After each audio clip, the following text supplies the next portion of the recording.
Paul here again, and today I'm going to demonstrate updates to the Select function and the tag browser.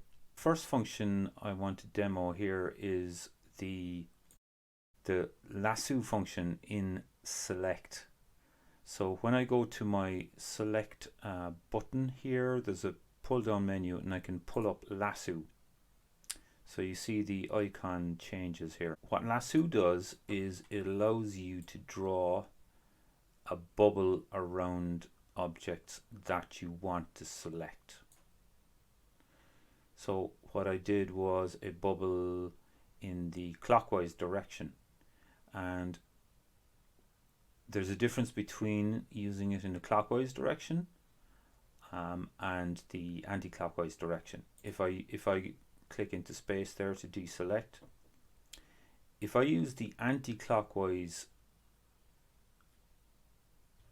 direction to draw my bubble, it's going to select everything that I touch, whereas previously it would only select things that I had completely surrounded. The next select function I want to demonstrate is where I right click on an object and I go to the select part of the select option on the menu, and you've got three options that come up here in the flyout, and all with same tag, all instances, and invert selection. So if I select all with same tag, I'm going to get all of the copies of object number 2 because they're all on the same tag. Likewise, if I go and select number 1 here, if I go to all instances, it's going to select in a different way, which is it's going to look at all of the copies of that definition of component and select all those. So it's the same effect as using the other selection, but it's using a different selection process. Okay, and then obviously if I right click and I select and I go invert selection, it's going to select all the other objects that I haven't selected. By the way, the shortcut for the lasso select tool is to hold down shift and hit the space bar.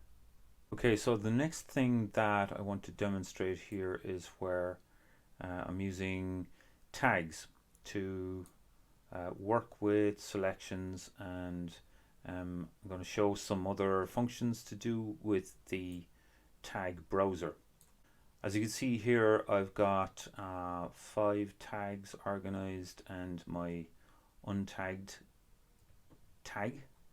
And so first thing I'm going to do is demonstrate how I can set up a folder to group tags together. So I click on this icon here, which is my little folder with the plus sign, used tags, and what I'm going to do is grab the first 2 tags here, number 1 and 2, and drag them into this folder. So when I go to drag, you can see the line there showing up, and it's kind of indicating that it's going to kind of fall into that folder.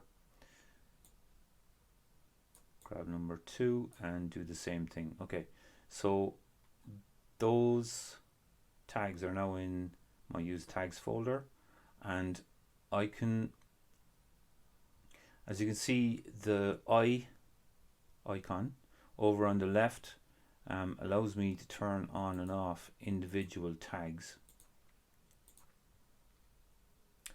but the tags folder allows me to control all of the tags inside it at once.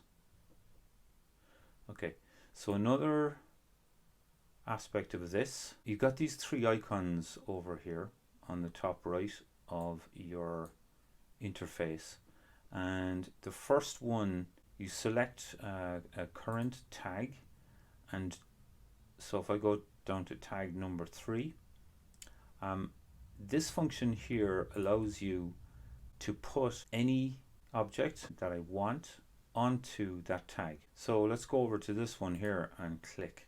If I was to demonstrate turning off all the used tags, you can see that this object is left over because it's now on tag number 3. The next function then is the color by tag function here.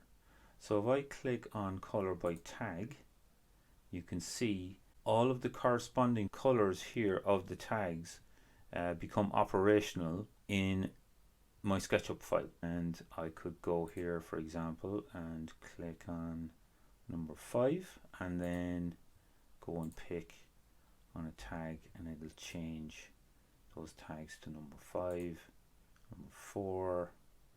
I'll go and change those to grey. So again, now if I try and turn off used tags, you can see that all the tags that have been reassigned.